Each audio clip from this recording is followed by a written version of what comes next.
নিয়ে ডাকাতি করেছিলেন কিছুদিন আগে। এই ডাকাতি টাকা ওনারা ইনিশিয়ালি একজনের কাছে রাখতেন, ওনাদের যে টিম মেম্বার থাকে সেই টিম মেম্বারের মধ্যে একজনের কাছে রাখতেন। তো আমাদের আজকের এই ঘটনার যিনি ভিকটিম আজহার ওরফে আজহার, ওনার কাছে টাকাটি রাখা ছিল। পরবর্তীতে ওনার টাকা যখন সবাই ভাগ করে নিতে চেয়েছেন, তখন এই ভাগ নিয়ে তাদের মধ্যে দ্বন্দ্ব হয়। এই দ্বন্দ্ব হওয়ার প্রেক্ষিতে ওনারা পরিকল্পনা করেন, যিনি আমাদের মামলার 1 নম্বর আসামি মজিবুর আকন ওরফে টেক্কা এবং ওনার second in command Ruhul Amin লেদু, যিনি এখন যাবজ্জীবন সাজাপ্রাপ্ত জেলহাজতে আছেন।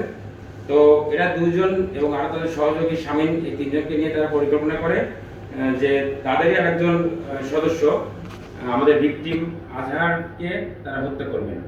তো এই পরিকল্পনার অংশ হিসেবে ওনারা 2018 সালের 14 ডিসেম্বর ওনারা নৌকা ভাড়া করেন, ট্রলার ভাড়া করেন এবং ট্রলারে ডাকাতির কথা বলেই আজহারকে নিয়ে আসেন। আজহার থাকতেন তার ভাইয়ের সঙ্গে গাজীপুরে। তো গাজীপুরে যখন আজহার তার ভাইয়ের বাসা থেকে বের হন, তার ভাই এবং পরিবারের সদস্য কিন্তু জানতেন যে আজহার চাকরি করেন। তো উনি যথারীতি 14 ডিসেম্বর ওনার বাড়ি থেকে বের হয়েছেন, বের হয়ে কর্মস্থলে এসেছেন মিরপুরে। আর এরা এদের পরিকল্পনা অনুযায়ী ট্রলারে তাকে উঠিয়েছেন যে আমরা ডাকাতি করব এবং আমরা আগের ন্যায় আমরা যে কাজগুলি করি সেই কাজগুলি করব।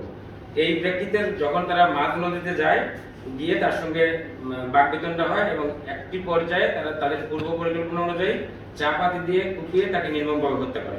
হত্যা করবার পরে তার লাশ গুম করবার জন্য ওই তুরাগ নদীতেই তার লাশ ডেড বডি ফেলে দেওয়া হয়।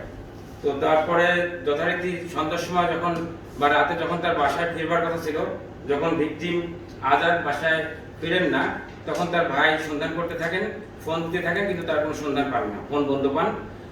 এরপরে 2-3 দিন তিনি বিভিন্ন জায়গায় খোঁজাখুঁজি করতে থাকেন। ঘটনার 3 দিন পরে 17 ডিসেম্বর 2018 সালে উনি জানতে পারেন যে তুরাগ নদীতে একজন অজ্ঞাতনামা ব্যক্তির মৃতদেহ ভাসছে। তখন উনি গাজীপুর থেকে ওনার আত্মীয়স্বজনকে নিয়ে তুরাগ নদীতে এসে লাশ আইডেন্টিফাই করেন যে এটি আজাদের লাশ, তার ছোট ভাইয়ের লাশ।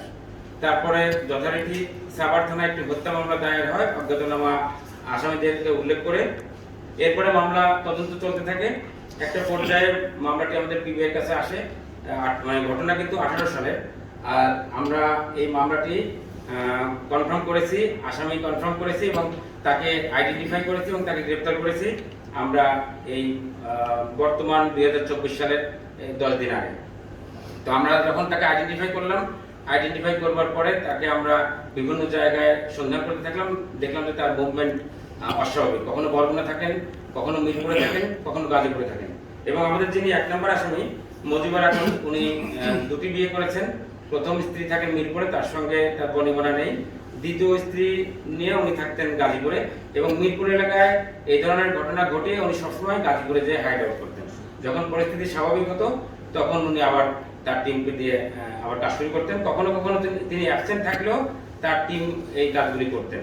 এবং আমরা যখন তাকে গ্রেপ্তার করতে সক্ষম হই, এই খবরটি যখন এই মিরপুরে এবং এই তুরাগ নদী, তারপর গাবতলী, আমিনবাজার এই এলাকায় যখন জানাজানি হয়, অনেকেই আমাদের সঙ্গে যোগাযোগ করেছিলেন যে আমরা মানববন্ধন করতে চাই অথবা আমরা আরো কিছু মামলা করতে চাই। উনি কন্টিনিউয়াস আমাদের কাছে চাঁদাবাজি করেন এবং আমাদের সঙ্গে মানে আমাদের ভয়ভীতি দেখান এবং আমাদের বাধ্য করেন তার কথা শুনতে। তো আমরা তাদেরকে আহ্বান করে আসেন আপনারা মামলা করুন, কিন্তু ওনারা পরবর্তীতে পিছিয়ে যান, ভয় পেয়ে জামিন পেয়ে ওনারা আবার আক্রমণ করবেন বা তাদেরকে এইভাবে হয়রানি করবেন। তারপর মানববন্ধন করার কথা ছিল, শেষ পর্যায়ে এই জায়গা থেকে তারা পিছিয়ে যায়। তো আমরা এই মজিবুর আকনের পিসিপিআর যাচাই করে দেখেছি যে ওনার বিরুদ্ধে 9টি গুরুত্বপূর্ণ মামলা আছে। তার মধ্যে হত্যা মামলা আছে, অস্ত্র মামলা আছে, ডাকাতি মামলা আছে, বিশেষ ক্ষমতায়নের মামলা আছে, 9টি মামলা রেকর্ডে।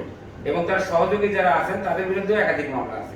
এবং ওনার গ্রামের বাড়ি তালতলাতেও আমরা গিয়ে দেখেছি যে উনি যখন যে তালতলিতে ওনার একটা ভাই থাকেন, আরেকজন ভাই থাকেন, সে ভাইও এই কর্মকাণ্ডের সঙ্গে জড়িত। এবং ওনার প্রতিবেশীদের সঙ্গে যখন আমরা কথা বলেছি, একটু ভয় পায়, কথা বলতে চায় না। তারপর আমরা আমাদের পরিচয় দিয়ে যখন গোপনে কথা বলেছি, তখন আমরা দেখেছি যে তার বাড়িতে, এই যে আপনারা আমার পেছনের স্ক্রিনে দেখে থাকবেন, যে একটি বড় বাড়ি নির্মাণ করছেন। অথচ ওনার পরিচয় ছিল উনি ডেলে বাড়ার, উনি এই অন্যায় অপরাধের টাকা দিয়ে কিন্তু এই কাজটি করছেন। এবং এলাকার তার প্রতিবেশীরা জানেন যে উনি ঢাকায় এসে বড় বিজনেস করেন, বালির বিজনেস করেন এবং ওনার বালির ট্রলার আছে এবং এমনকি 2টি জাহাজ আছে এই কথা বলে উনি প্রচার করেছেন। তো এই প্রেক্ষিতে আমরা তার বাড়িতে যাই, বাড়িতে গিয়ে খোঁজ নিয়ে তার ভাইকে আমরা ধরার চেষ্টা করি। ভাই পালিয়ে যায়, রাতেই অভিযান করেছিলাম। তো আমরা এখনো ট্রাই করছি। এই হত্যাকাণ্ডের সঙ্গে একাধিক ব্যক্তি ছিল, কারণ 4-5 জন মিলেই কাজটি করেছে, 6-7 জন মিলেই কাজটি করেছে। তো তার মধ্যে আমরা 2 জনকে গ্রেপ্তার করতে সক্ষম হয়েছি। তার ভাই আমাদের নজরদারির মধ্যে আছে এবং বাকি যারা সদস্য ছিলেন তারা আমাদের নজরদারির মধ্যে আছে। আমরা বাকি সদস্যকেও গ্রেপ্তার করতে সক্ষম হব আশাবাদ ব্যক্ত করছি। এবং এরা 2 জন, মজিবুর আকন এবং শামীম, তার সহযোগী শামীম, এই 2 জনই আদালতে নিজেদের দোষ স্বীকার করে স্বীকারোক্তিমূলক জবানবন্দি দিয়েছে। আমরা মামলাটির তদন্ত করছি এবং বাকি যারা আসামি এই ঘটনার সঙ্গে সম্পৃক্ত এবং দীর্ঘদিনের এই চাঁদাবাজি, সন্ত্রাসী এবং ডাকাতি কর্মকাণ্ডের সঙ্গে যারা জড়িত তাদেরকে আমরা আইনের আওতায় আনতে পারবো বলে আশাবাদ ব্যক্ত করছি।